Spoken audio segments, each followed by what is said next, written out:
Hello, I'm John Molesky, and this is Wilson Center Now, a production of the Woodrow Wilson International Center for Scholars. My guest today is Rebecca Pincus. Rebecca is director of the Wilson Center's Polar Institute.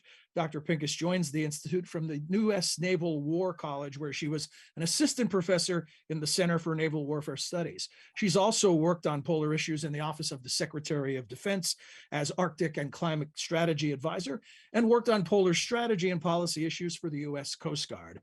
Now she's doing it here at the Wilson Center, and we're glad to have her. She is the new director of the Polar Institute. Rebecca, welcome. Thanks for joining us. Thank you very much. I really appreciate it, John. So this isn't a job interview because you've already got the job, but for the benefit of our Wilson audience, tell us a bit about yourself and how you came to be part of the Polar Institute. Great, thank you. So, as you mentioned, I started working for the U.S. Coast Guard on Arctic strategy and policy issues back after finishing graduate school. And I spent 4 years working with them on icebreakers, on Arctic strategy, on partnership coordination with Russia, you name it. And after 4 years with the Coast Guard, I got the opportunity to come work for the Navy. So I went to the Naval War College and worked on a similar issue set for the Navy, also covering Antarctic issues, as well as Arctic security, naval strategy in the Arctic region. And that was really fantastic. And then 2 years ago, I was detailed from the War College to the Office of the Secretary of Defense in the Pentagon for a detail focusing specifically on Arctic strategy. We're wrapping up a new national strategy for the Arctic region. So I represented DoD at the working level on that, as well as Arctic inputs to the national defense strategy and a variety of other strategic work. And that was a really fantastic experience. Obviously, excuse me, it was complicated by COVID, but it was a fascinating glimpse inside the policy world. And it whetted my appetite for more policy-focused work. And so when this opportunity at the Wilson Center came up, it seemed like an amazing fit to do sort of policy relevant work and surface new ideas in a really dynamic format. I love working with people, with teams. And so I'm just so excited to be here. And it seems like a fantastic opportunity with a really great team whom I've known for years and I'm super excited to work with. Excellent. Seamless, since you've known these folks for years. Speaking of the people that we've known for years, in all my discussions with Mike Sfraga, your predecessor over the years, even before the Polar Institute officially existed, the momentum has been increased interest in the Arctic region. And I'm guessing that momentum is still moving in that direction. Is that the case? Absolutely. There's just an enormous and growing demand signal, tons of interest in the Arctic, also in Antarctica. I really think that's a growth area. An ambassador at large will soon be part of that focus from the United States. Absolutely. The administration just recently announced that they'll be naming an ambassador at large for the Arctic, and we're waiting to see who it will be. Fascinating, but it's a real signal of administration interest and investment in the region. You look at some recent op-eds, and there's been a suggestion that Arctic policy is underdeveloped from the U.S. point of view, and that largely it's focused on countering China or Russia. Is that the case in your view? Is there a lot more work to be done for the U.S. to establish a comprehensive policy for the region?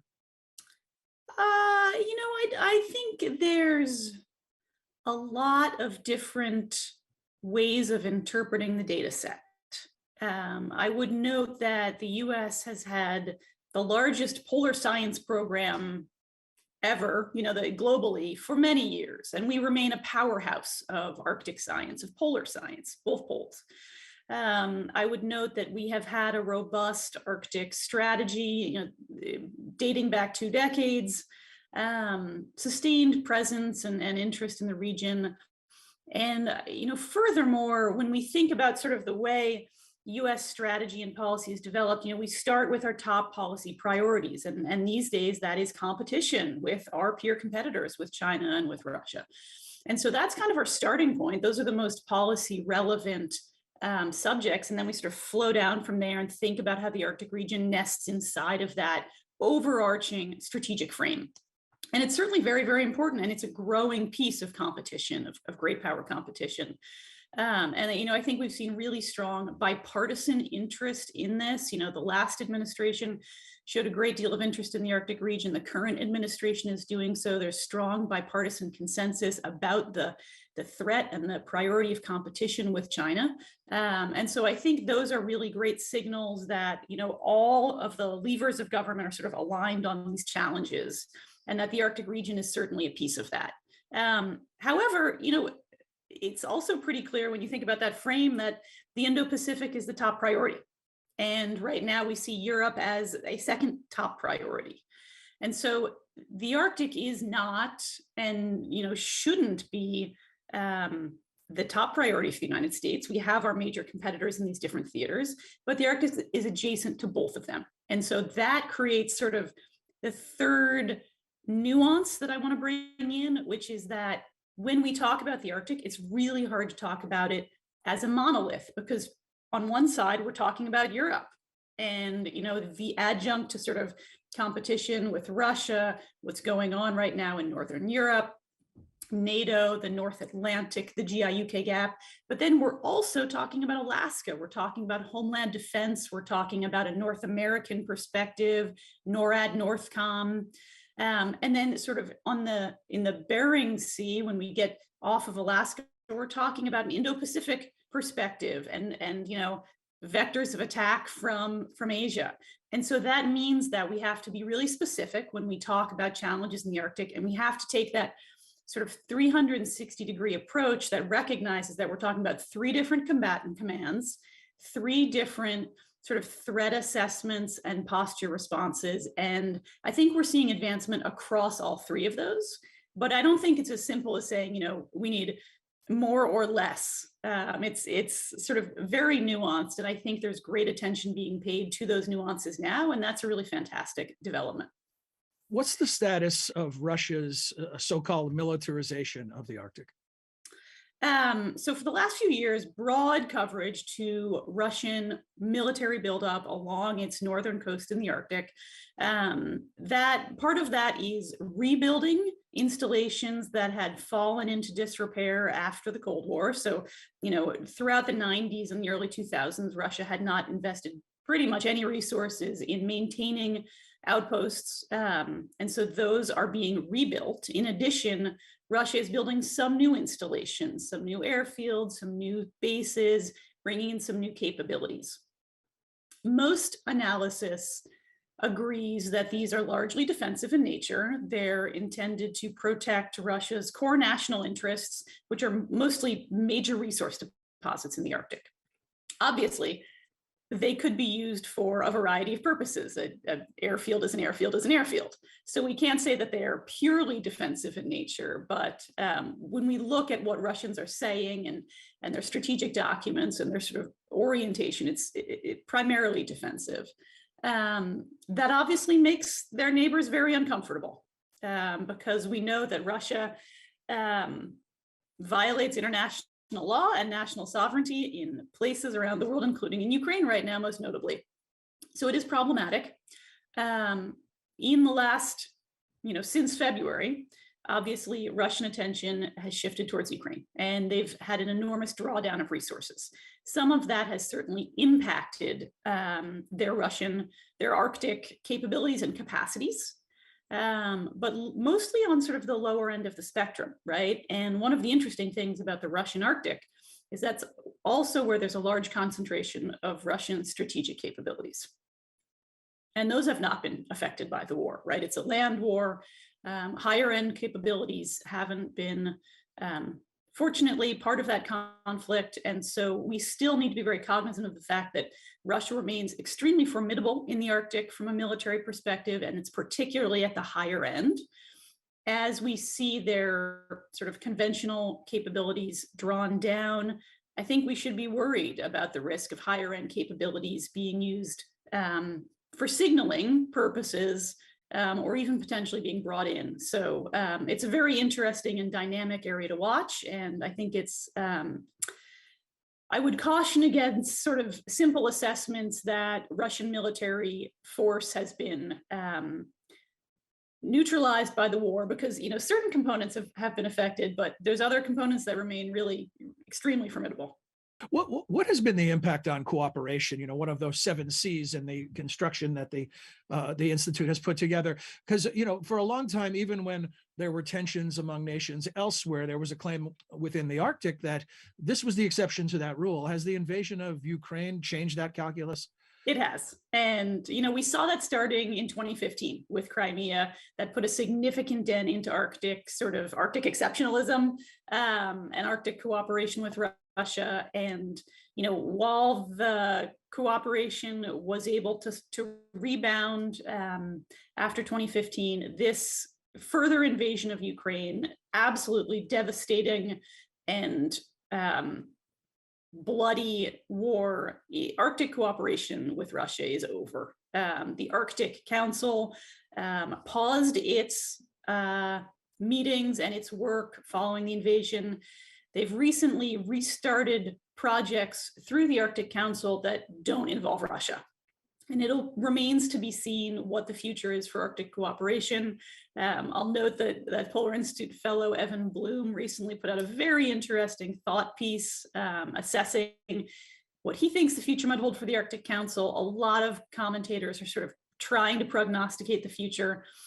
And, across the board, even outside of the Arctic, we know cooperation with Russia is at a standstill. There's no way of working with them under these circumstances. We all certainly hope for a resumption of work with Russia, because there are such important areas where this breakdown is harming shared interests. But until the situation improves, it's simply impossible to cooperate with Russia under the circumstances. And, we're seeing some ongoing, very, very limited contact in areas where we simply can't totally freeze. We share a maritime boundary in the Bering Sea, for example. But outside of that, there's nothing going on. I should let our viewers know that the piece from Evan Bloom that Becca mentioned, you can find at wilsoncenter.org. If you look under the programs tab and come to Polar Institute, you'll be able to find your way to it. Becca, I also want to ask you about China. We already referenced them. Their relatively recent claim of saying they have near Arctic status, asserting near Arctic status. What does that mean? What does that foretell about their intentions in the region?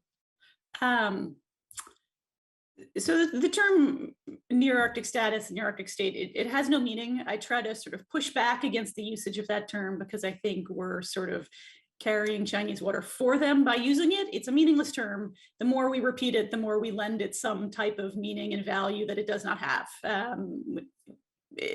It's 3 words. It's geographic proximity does not determine sort of national interest or involvement. The United States is nowhere near the Middle East, and yet we have taken a significant interest in politics in that region for over a century. And China is certainly very far away from the Arctic region, but it has interest in the region, because if you look at sort of the contours of the Chinese economy, which is largely based on importing raw materials and exporting manufactured goods, clearly that touches on the large amounts of natural resources that are found in the Arctic region, in particular oil and gas, a lot of it coming out of Russia, which is important to the Chinese economic future. If we look at shipping routes between Asia and Europe and North America, there are emerging potential shipping routes through the Arctic, including the Northern Sea Route across Russia. And those are relevant to China because it's the biggest shipping country in the world. It's an enormous maritime power. And so there are absolutely understandable reasons why the Chinese government is interested in the Arctic region. And that interest is understandable. But as we've seen around the world, that Chinese interest and Chinese investment serves multiple roles, some of which can be disadvantageous to the host nation. And so I think that's why there's some concern about increasing Chinese interest in the Arctic region, some investments that seem to be serving dual purposes, that may be undermining or eroding national sovereignty or the rule of law. And so I think that's why there's growing concern. And then, of course, we worry about Chinese and Russian cooperation as we seek to build the rule of law and international norms around the world. Collusion and coordination between China and Russia may adversely affect that when we think about sort of the broader frame of great power competition. And so I think that's why there's some concern. But again, I think it's important to recognize that, of course, China has interests in the region, just like any other major trading, development, manufacturing, and shipping country would. It's sort of the way in which those interests get played out where we might have some concerns. Yeah, and we should also mention that we're recording this discussion on a day when Presidents Xi and Putin are meeting face to face. I'm going to take my red pen and I'm going to scratch out near Arctic nation because I stand corrected. I will not be party to that promotion. Let me ask you now, let's shift gears to climate change and give us the latest horrible pun about taking the temperature of the region. What's happening in terms of ice melts, villages and permafrost? It's another hot summer. What's it look like? Yes, the Arctic region is warming faster than any other part of the world. I'm sure I don't need to tell any of your viewers this. Up to 4 times faster. And that is creating problems for communities in the region. As you mentioned, we're seeing significant permafrost thawing. So permafrost is permanently frozen ground, which now is melting. And that creates a whole suite of problems. So when you have frozen ground collapse, because it's melted, because the ice in it has melted out, you can see infrastructure collapse. Sinkholes might open up. From an engineering perspective, it's very, very challenging.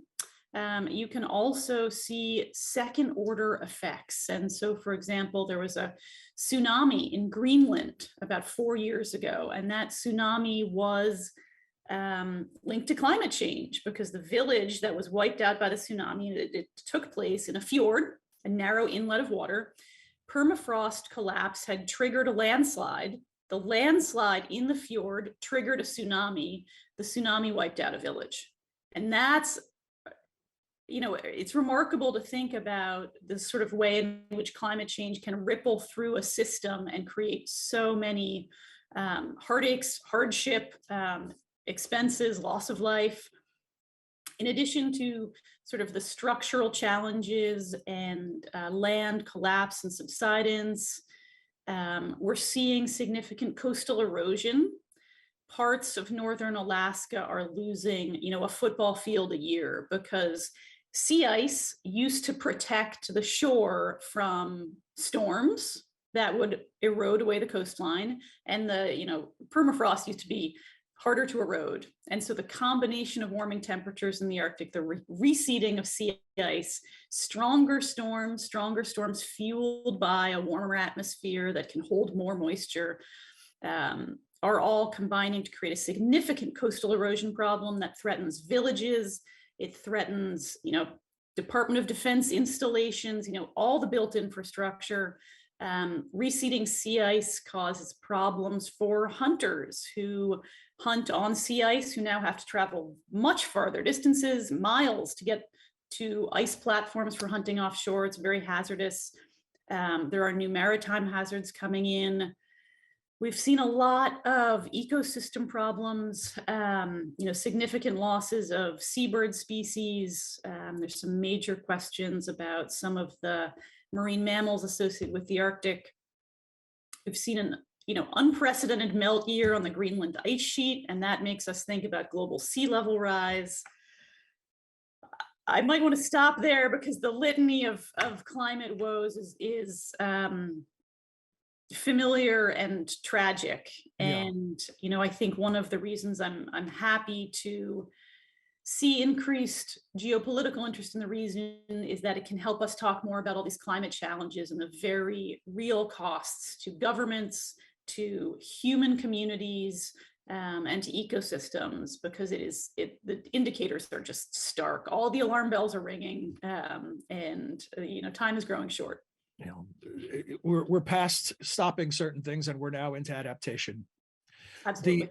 We've spent a lot of time looking north, and you've covered an enormous amount of ground, so many issues from climate change to infrastructure, you name it, security issues. But I want to, before we close, have you comment on the Polar Institute's interests in the South Pole and Antarctica.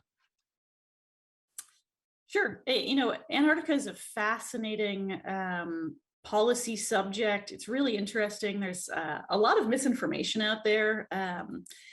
The first important thing to note is that Antarctica is a continent surrounded by an ocean, unlike the Arctic, where we have obviously an ocean surrounded by 8 sovereign states. And in Antarctica, in the 50s, the nations of the world were sort of they're at the brink of war over Antarctic claims. And the treaty system that was put into place and built over the decades froze those claims. And so there is no sovereign state in Antarctica.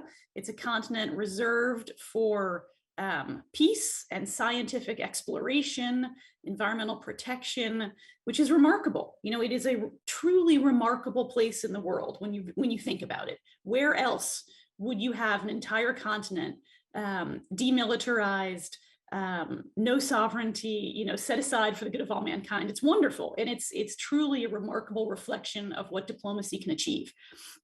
And it's precious, because I would contend that were the Antarctic Treaty under negotiation today, it's hard to imagine a similar type of agreement being struck in today's geopolitical context. So I think it's fantastic and inspiring and fascinating. Obviously, the Antarctic Treaty System is sort of under strain from modern forces. And one of the primary forces is that there's a lot of folks who think the treaty expires in 2048, which is not true at all. There's some pieces of evolution, but functionally, obviously, nothing really changes.